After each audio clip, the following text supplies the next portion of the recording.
ندوزو على بركه الله بالنسبه للمقادير والطريقه. اول حاجه شنو كنحتاجو ليها، غادي نبداو بلاصوص هي الاولى. غادي نحتاجو الدجاج اللي مقطع طريفات ومنقي بطبيعه الحال على حسب افراد الاسره ديالكم. عندي 3 حبات ديال البصل اللي مقطعين حتى هما رقاق. بالنسبه للعطريه عندي معلقه ديال الملحه، معلقه ديال السكينجبير، معلقه ديال الخرقوم او الكركم، نصف ملعقه ديال الفلفل الاسود، نصف ملعقه ديال السمن، عود القرفه، نصف كأس ديال الزيت مخلطه ما بين زيت المائده وزيت النباتيه، ملعقه ديال السكر حبيبات، زعفران شعره، عندي القرفه كذلك، وعندي معلقه ديال قزبر ومعدنوس مقطعين. غناخذوا البصله غادي نديروها في الطنجره كما كتشوفوا، غادي نضيفوا ليها الدجاج ديالنا، يعني الطريقه السهله ديال النصيب ديالها. غادي نضيفوا ليها العطريه اللي هي الملحه والخرقوم والسكينجبير والابزار، وهذا الشيء الاخر غنخليوه حتى من بعد، نتوما غتشوفوا معايا الطريقه كامله. وغادي نضيفوا ليها هذاك نصف كاس ديال زيت المائده وزيت الزيتون. غادي نحطوا كلشي فوق النار اللي كتكون مهيله بزاف، وغادي نخليو كلشي يتشحر اولا يتقلى كما كتشوفوا. وعاد غادي نضيفوا ليه حتى كيتقلى كما كتشوفوا هكا كيبدا داكشي يتقلى، عاد باش كنضيفوا ليه الزعفران شعره. كنحركوا الخليط مزيان ديالنا وكنقلبوا الدجاج، كنقلبوه مزيان باش هكا كيشرب لينا هذاك العطريه. وكما كتشوفوا يعني كنخليوه على نار مهيله حتى كيطلق ديك البصله الماء ديالها كامل وكتذوب. يعني حنا ما غنضيفوش ليه نهائيا الماء، الا شفتوا انها وكحت لكم تقدروا تضيفوا ليها نص كاس ديال الماء وتخليوها طيب. غادي ندوزو دابا بالنسبه للمعسلات اللي غادي نحتاجو معاها. غادي نحتاجو شويه المشماش، شويه ديال الزبيب، وشويه ديال اللوز.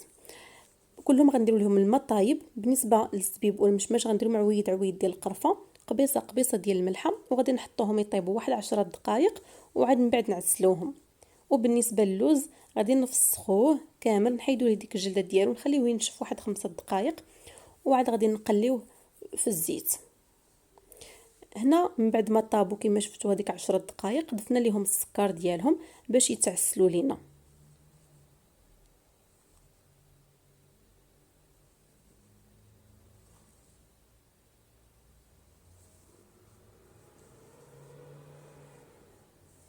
هنا من بعد ما تعسلوا كما شفتوا، هنا كنت حيت لحقاش كسرونه كبيره وكسرونه صغيره وانا نقلبهم.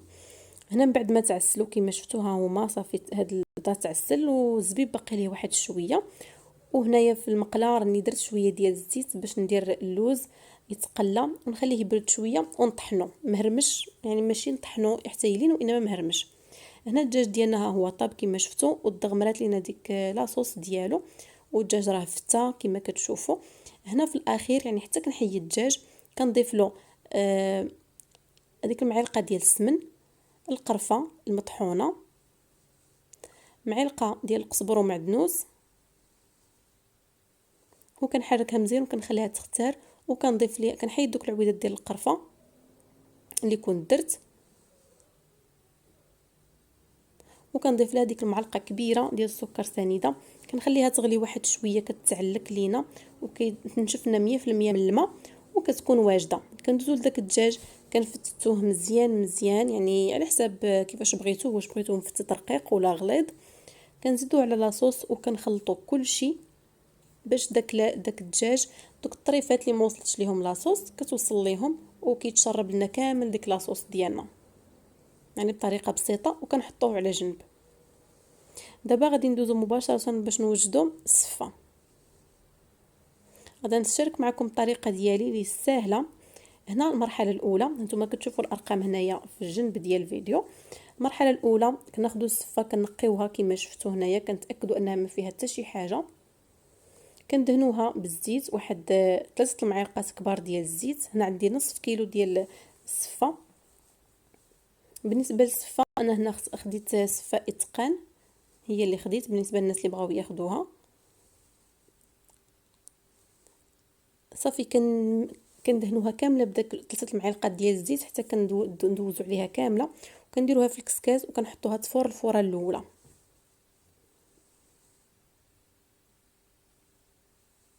من بعد ما فارت الفرة الاولى كنجيبوها كنحيدوها من الكسكاس، كنكبو عليها الماء بارد. هنا الماء بارد كنأكد عليها باش ما تعجنش ليكم كما كتشوفوا.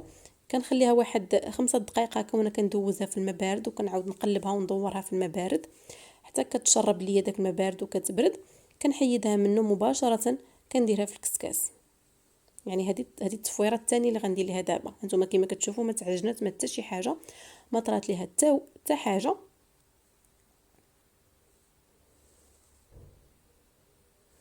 صافي غادا نديرها في الكسكاس وغنحطها تفور.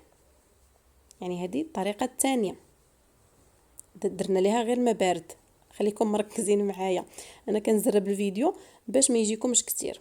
صافي غادا نسقطرها من داك الماء وغادا نرجع نحطها تفور. هنا من بعد ما فارت ها هي حيدتها من الكسكاس، كنجيبها مباشره كنكب عليها الماء طايب. الماء سخون هنا اللي خصني نكب عليها، يعني المرحله الثالثه غنكب عليها الماء طايب.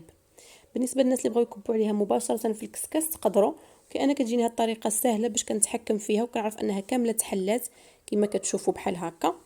هنا راه الماء سخون زدت عليها، يعني في المرحله الثالثه كندير لها الماء سخون، كنخليها تحل فيه مزيان وكنبدا نهزها بحال هكا بالصفايه وكنحطها في الكسكاس. كما كتشوفوا راه ما تعجنات ما حتى شي حاجه. كنخليها غير واحد 5 دقائق هكاك، ما كاملاش 5 دقائق، 3 دقائق صافي. وكنحيدها من الماء سخون، كنعاود نصفيها منه وكنحطها تفور. يعني هذه راه الثالثه. هنا من بعد ما فارت، هذه هي التصفيره الرابعه اللي غادا ندير ليها دابا. شنو كندير ليها؟ كنجيبها كنحلها كندير لها شويه الزبده وكندهنها بواحد الكاس وكندهنها بالزبده وكنكب عليها كاس ديال الحليب ومعلقه ديال الحليب بودره. اللي ما عندوش الحليب بودره يقدر ما يديروش. نسيت ما قلت لكم راه في المرحله الاولى ملي بغيت ندير ليها الماء، في المرحله الثانيه عفوا ملي بغيت ندير ليها الماء سخون درت ليها شويه الملحه. هانتوما كما كتشوفوا ما تعجنات ما حتى شي حاجه. يعني درت لها غير كاس ديال الحليب هذاك بالنسبه ل 500 غرام وواحد معلقه ديال الزبده. هانتوما كما كتشوفوا ما معجنه ما والو. صافي وكنجيبها دابا راه تصفرت 4 المرات. كنجيبها كندير لها واحد معلقه ديال السكر كلاصي. بالنسبه للناس اللي بغاو يديروا اكثر يقدروا يديروا اكثر، يعني السكر الثقيل كنديره ليها وكنخليها ها هي واجده. ما كنعاودش ندهنها انا. الناس اللي بغاو يعاودوا يدهنوها يقدروا يعاودوا لها شويه الزبده. كنجيب طبق التقديم ديالنا كما كتشوفوا كنقادها فيه مزيان، كندير واحد السطح وكنضغط عليها. هنا ما تخافوش انكم تضغطوا عليها تعجن ولا شي حاجه، راه ما غادي تعجن ما غيطرى ليها والو، غادا غير تشد لا فورم ديالها. وكنجيب داك الدجاج كنستفو في الطبقه الوسطانيه، هو ديك لاصوص اللي تشربها كامله كنستفو مزيان في الطبقه ديالنا وكنضغط عليه حتى هو كذلك باش يشد لنا الفورمه ديال المول ديالنا الدائري. صدقوني كتجي لذيذه بزاف هاد البسطيله بمذاق ديال عفوا باش تعرفوني انني انا كليتها بحال كليت البسطيله ديال الدجاج. قلت لكم راه كتجي زوينه هاد البسطيله. هاد الصفه كتجي مذاق ديال البسطيله 100% بحال كتاكلوا بسطيله بالصفه. صافي كنعاود ندير الطبقه الثانيه ديال الصفه ديالنا وكنضغط عليها كذلك وكندوز للتزيين. بالنسبه للتزيين كنزينها وهي في المول هكا مباشره كنزينها. انا الطريقه اللي غادا نزينها نتوما غتشوفوها معايا. كناخذ واحد السيركل هكا اللي غادا نتحكم فيه، يعني باش ما يجينيش السكر كلاصي في الوجه كامل، غيجيني غير في الاطراف. طريقه سهله وبسيطه غادا نغربلو هكا ونحيد هذه بشويه بالعقل. وفي الجناب هكا غادا ندير داك اللوز اللي كنا وجدناه، لحقاش الصفه المغربيه معروفه باللوز وبالقوام ديالها وبالسكر كلاصي وبالقرفه. انا من هنا ما زينتهاش بالقرفه، يعني القرفه درتها غير في لاصوص هي فاش درتها، لحقاش عندي وليداتي ما كياكلوا ما كيبغيوش مذاق القرفه مجهد. بالنسبه للناس اللي بغاو يديروا القرفه يقدروا يزيدوا واحد الخط اخر هنا في الوسط ديال القرفه. صافي درت ليها هذاك المشماش اللي تعسل وهذاك المشماش والزبيب كما كتشوفوا. اللي بغى يزيد ينسمهم في الاخير يزيد لهم شويه الماء الزهر يقدر يزيدوا ليهم كيجيو لذاذين بالماء الزهر. غادي نزين بشويه الورد هنايا كيكون هذا هو الشكل النهائي ديالها. كتجي رائعه بزاف.